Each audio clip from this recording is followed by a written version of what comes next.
Welcome to another video from Dr. Lock. We're going to have a look at the US 103 tubular key cutting machine.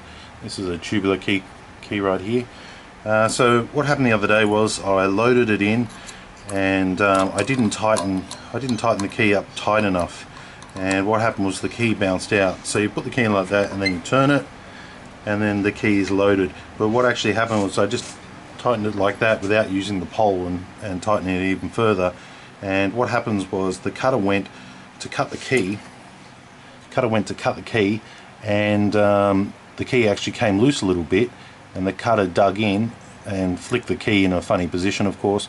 And as you can see, what happened to my mill cutter, it actually took away some of the flutes there, so it really wrecked my cutter, if you can see it. So I've only got half the cutter working, and I've got like a splinter effect all the way around there. So I'm up for a new cutter. I made a few calls. They wanted like $100 US, or sorry, well, approximately about $100 US for a new cutter. So this particular cutter here, I called up my local milling shop, and I was able to buy this cutter. They are specialty shops that do sell mill cutters, and I'm going to give you all the specs on this one here, so it can save you a bit of time and a bit of money. So for this one here, I'm using a 5mm diameter, 5 flute, and then 45 degrees SQ end, and part number on this is 40107, made by GARR, made in the USA. So that's the part right there. You can see that. There's also a number here, it might help you, G81647. Now this is what they call a carbide cutter, I'm pretty sure. It comes longer than needed, and I had to cut it down, and it was an absolute nightmare to cut down. I put it on the grinder, and the cordless angle grinder, and the cordless angle grinding disc just kind of wore away. It was that strong, so it did take a fair bit to actually cut it down to size. So you just cut it down to size. That's your part there. These ones sent me back about 20 bucks Australian a piece, so that's really cool.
Okay, so we've gone over it all. Now's the time of truth. We're going to be cutting a key. So we've adjusted, new cutter, adjusted, everything's in there good. We've adjusted that, everything's been adjusted, so we're happy with everything. I'm going to put in my blank key here. So they're not the easiest key machine to feed, but I'm going to use my shoulder guide here. Push that in, let that hit the metal.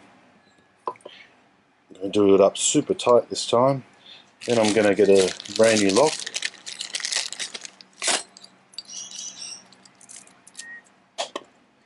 I'm going to get my keys. These keys are a little bit tight. I might need a tap just to get them on.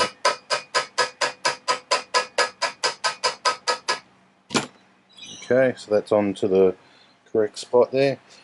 Let's plug some power in and see if this, how this works.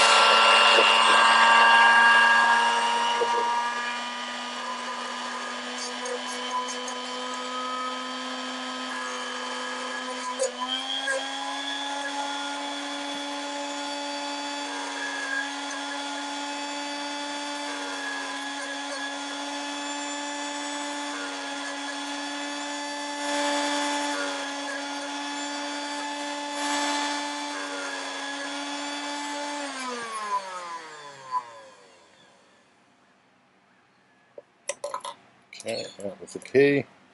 Visual inspection. Okay, so it didn't cut into the circle, which is perfect. All the cuts look to be good. Let's give it a quick brush down before we put it in the lock. Here's my brush.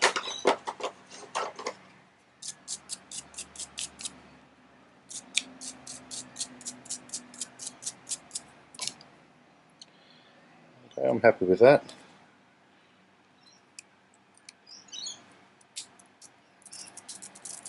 Okay, there we have it.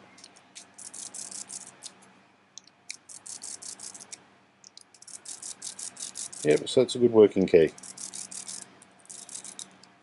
So we've adjusted it, we've checked it, and what's better is we didn't have to pay $120 for that.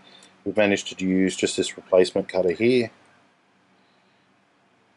Very hard to chop it down to size because it's carbide, and then also we had to redrew the holder, as you saw, but it really only just took the plating off the actual housing. It didn't enlarge it at all. It was such a small difference that but now it just means that next time I need one, I can just chop one down and plot it straight in. Thanks for watching.